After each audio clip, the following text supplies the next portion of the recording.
మల్లీశ్వర్ వచ్చేసింది ధూమ్ ధామ్ ముచ్చట్లు తీసుకొని. టేస్టీ గోల్డ్ ఆయిల్ సమర్పించు ధూమ్ ధామ్ ముచ్చట. సహ సమర్పిస్తున్న వారు శ్రీహరి పంచతులసి. ధూమ్ ధామ్ ముచ్చట్లు షురు.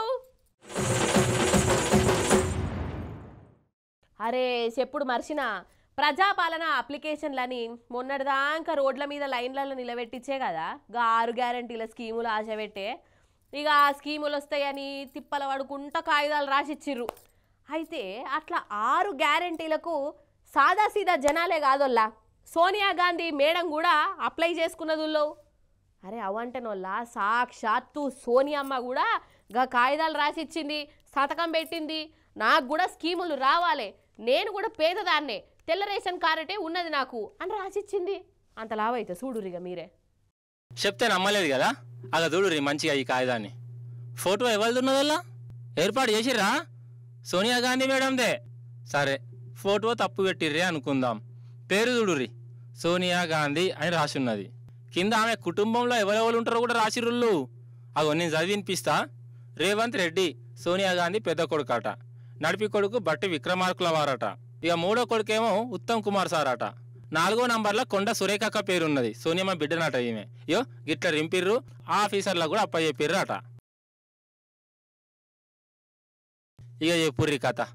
మొన్నటికి మొన్న శంకరుని పేరు మీద కూడా అప్లై చేసిర్రు. ప్రజాపాలన అప్లికేషన్ల కథ గిట్లున్నదోల్లా. ఇక వీటిని చూసి జనం పరేషాన్ అవుతుర్రు. అంటే ఏదో ఎట్టికే ఉన్నట్టున్నదే కథ అని అనుమానం గుర్తుంది కదా మీకు కూడా. అంతెందుకు, నిన్నటికి నిన్న హైదరాబాద్లో జనం రింపించిన ప్రజాపాలన కాగితాలు రోడ్ల మీద కుప్పబోసిర్రు. గాలికి ఎగిరే పోయినాయి చాలా మటుకు.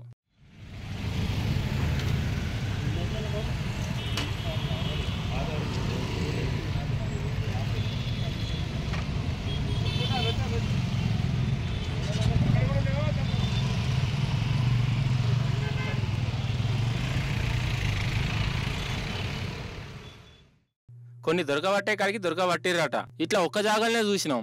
ఇక వీడియోలలో రికార్డు కానీ ఇంకెన్ని జాగలలో అయినాయో పటు గిసొంటి. ఏమన్నంటే కోపం కానీ గ్యారంటీల పేరు చెప్తేనే జనం చెయ్యి పార్టీ కోటేసిర్రు. మరి గట్ల నమ్మినప్పుడు నడిమిట్లా ముంచితే ఎట్లా? కొంచెం అన్న కాగితాల మీద జిమ్మేదారితనం ఉండద్దా? అంటే ఏదో పేరుకు చేసినామంటే మోసం చేసినట్టే కదా అని గరమైతుర్రు జనాలు.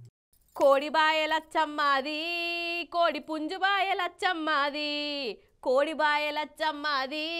అబ్బా అప్పట్లా ఈ పాట మస్తు ఊపింది కదనల్ల.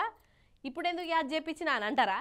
అయితే ఆర్టీసీ వాళ్ళకు అవస్థలు తక్కువ ఉన్నాయని ఒక కోడి వాళ్ళకు ఇంకా పెద్ద పని పెట్టిందోల్లో. అదేందో చూడాలి, మీరు చూసి తీరాలి. అట్లా చూసి తీరాలంటే మనం కరీంనగర్కు పోవాలి. పండ్రి. ఇగో గిదేనోల్లా కరీంనగర్ బస్ డిపో. బస్సులు ఈడ రెస్ట్ తీసుకుంటాయి కదా, బస్సులే కాదు ఇగో ఇప్పుడు ఈ కోడి కూడా రెస్ట్ తీసుకుంటున్నదో. అలా చూడుర్రి, ఇప్పుడు ఆర్టీసీ వాళ్ళు దీని ఆలన పాలన చూసుకునే జిమ్మెదారి మీదేసుకున్నారు. దాని మీద ఈగ వాలకుండా జాగ్రత్తగా చూసుకుంటాన్రు. ఎందుకయ్యా అంటారా? చెప్తా ఇనుండ్రి. అయితే యమలాడ నుంచి కరీంనగర్ వచ్చే బస్సుల ఇగో గీ బుట్ట ఉన్నదోల్లా ఎవలో ప్యాసింజర్ ఆగంలా మర్చిపోయినట్టున్నది. ఇక కండక్టర్ సాబు గీ బుట్టను తెరిస్తే ఏమున్నది, కొక్కరకో అని అనుకుంటా ఈ కోడెళ్ళింది. పర్షాన్ అయిపోయిండు. మరి సార్లకు అప్ప చెప్పాలనాయే, అట్లనే పోయి అప్ప చెప్పిండు. అయితే బస్సులో ఎవరన్నా ఏదన్నా ఓడగొట్టుకుంటే ప్యాసింజర్లకు అప్ప చెప్తారు కదా ఆర్టీసీ వాళ్ళు. ఇక ఈ కోడిని అప్ప చెప్పే జిమ్మేదారి మీదేసుకున్నాడు. కానీ ఈ కోడికల్లా ఇగచ్చులేదు అగచ్చులేదు. ఇక ఇంకేమున్నది, ఒక జాలి కొన్నారు, దాంట్లో కోడిని వేసి ఇగో ఇట్లా దాన పెడతాన్రు. ఇప్పుడు ఆర్టీసీ వాళ్ళకు ఈ కోడిని కంటికి రెప్పలెక్క చూసుకునుడే పెద్ద పని అవుతుంది. చూసిండ్రా ఎంత పెద్ద డ్యూటీ మీదేసుకున్నారో ఇప్పుడు వాళ్ళు. అగర్సే ఈ కోడికలైనా వస్తే ఫస్ట్ ఫైన్ రాస్తారట. ఇక వెనకషీర ఆ కోడిని చేతిలో పెడతారు. మరి ఆ ప్యాసింజర్ ఎన్నడు రావాలి ఏంది కథ? అగర్సే రాకుంటే ఈ కోడి దావతే అవుతుందా ఏంది అని అనుకుంటున్నారు. కష్టపడ్డా, పాలమ్మినా, పూలమ్మినా, బోర్వెల్ నడిపించిన, ఫైనాన్స్ నడిపిన. అర్థమైంది కదా వల్ల ఈ డైలాగు ఎవరిలో. ఇప్పుడు కష్టజీవి మల్లారెడ్డి సారు మన ముచ్చట్లకి వచ్చిండు. మరి మల్లారెడ్డి సార్ అత్తే ఉత్తపచ్చిగా రాడోల్లా ధూమ్దా ఉంటుంది కథ అంతా కదా. పాండ్రు మరి చూసి చూద్దాం. మల్లారెడ్డి సారు జోరు హుషారు చూస్తుర్రా. జోరుగా హుషారుగా షికారు పోదామా హాయి హాయిగా. హాయ్ మల్లారెడ్డి సార్ అన్నట్టు మన మల్లారెడ్డి సారు గోవా టూర్ వేసిండల్లా. గోవా టూరు అగో బోటు నడుపుతుండు చూడు. అన్నంలో పెరుగులేదు, మల్లన్నకు తిరుగులేదు. ఆగుర్రి ఇంకున్నది. ఇగో ఇప్పుడు స్కూబా డైవింగ్ అన్నట్టు. అంటే నీళ్ళల్లో మునిగి అక్కడి అందాలను చూస్తాడన్నట్టు.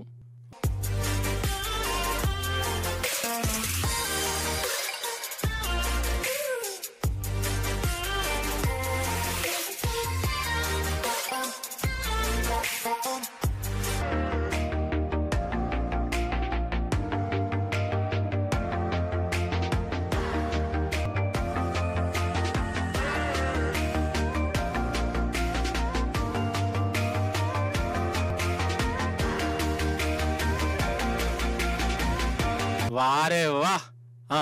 ఇక ఇప్పుడు ఇంకో సాహసం.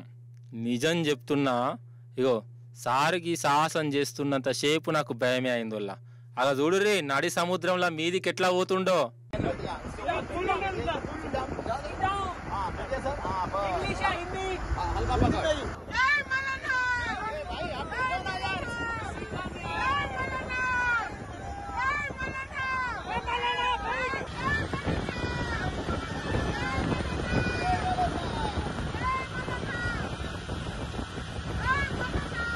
మల్లారెడ్డి సార్ అంటే మల్లారెడ్డి సారే పో.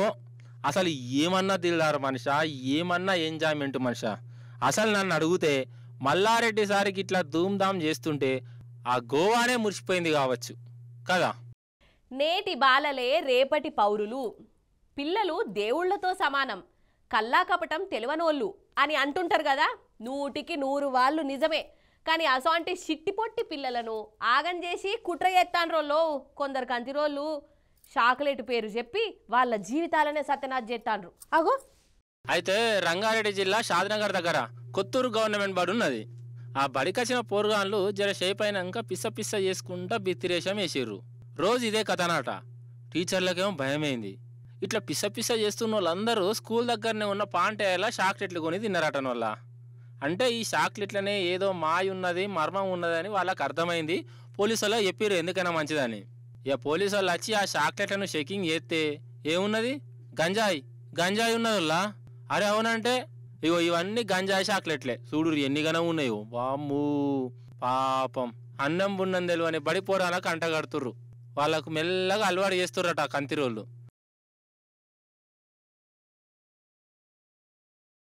అధ్వానం కూన వాడెత్తు. అమ్మ తోడు చెప్తున్నా, ఈ గంజాయి చాక్లెట్లు సప్లై చేసేటోడు కనుక నాకు కనబడితే మస్తు తన్నబుద్ధి అవుతుంది అలా. లేకుంటే ఏంది, ఎన్ని గనం చాక్లెట్లు చూడు. అయితే ఒడిశా బ్యాచ్ దిగిందట ఈ కొత్తూరు దిక్కు. ఈజీగా పైసలు గమాయించేందుకు ఇట్లా చాక్లెట్లలో గంజాయి కలుపుతుర్రు. ఊర్లలో పొంటున్న దుకాణాల కాడ, స్కూళ్ళ కాడ పోరగాన్లకు వీటిని వంచుతుర్రట. ఫస్ట్ ఫ్రీగానే ఇస్తారట వీటిని. ఇక పోరగాళ్ళకు రుచి తాకుతుంది కదా నాలుకకు. ఇక వాళ్ళే రెండోసారి పైసలు పెట్టి కొంటారని ఈ ఉపాయం చేసిర్రు.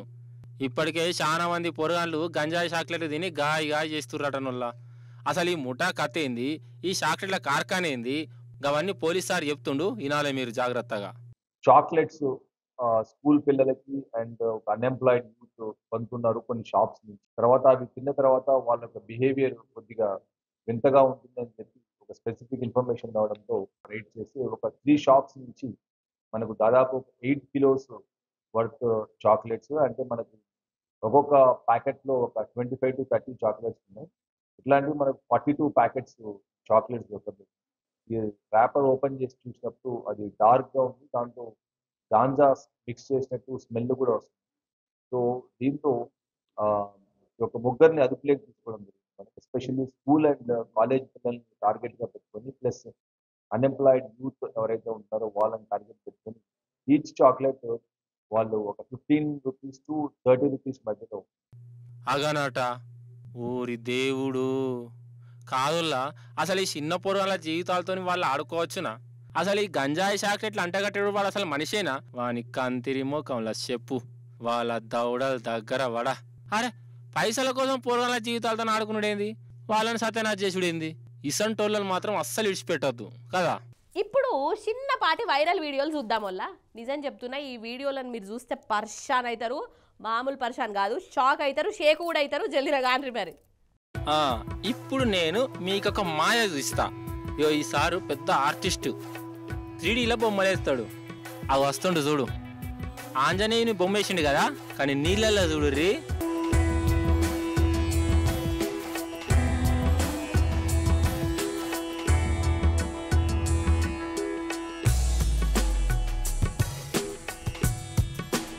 చూసిర్రా నీళ్ళ రాముని బొమ్మ అసలు ఏమన్నా మ్యాజిక్ పరేషాన్ అనిపించింది కదా. మన కళ్ళు మనల్నే మోసం చేస్తున్నా ఏంది అని అనిపించింది నాకైతే. అసలు ఈ పెయింటింగే అసొంటిదటనొల్ల. మామూలుగా చూస్తేనేమో అంజన లెక్క, నీళ్ళలో చూస్తేనేమో రాముల వారి లెక్క కనబడేటట్టు గీసిండు. నిజంగా గ్రేట్ కదా. శబ్బాష్ అనురి మరి.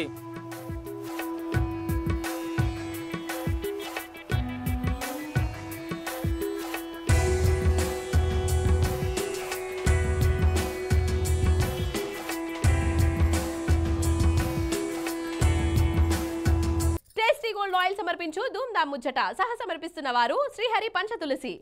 ఇవన్నట్టోలా ఇయాలటి ముచ్చట్లు మళ్ళొస్తుంది కదా మీ మల్లీశ్వరి. అప్పుడు వచ్చేటప్పుడు ఇంకిన్ని ముచ్చట్లు తీసుకొని కలుస్తుంది మీ అందరినీ. అప్పటిదాకా మీరైతే చూస్తూనే ఉండు టీ న్యూస్. నేను ఉంటా మరి. నమస్తే.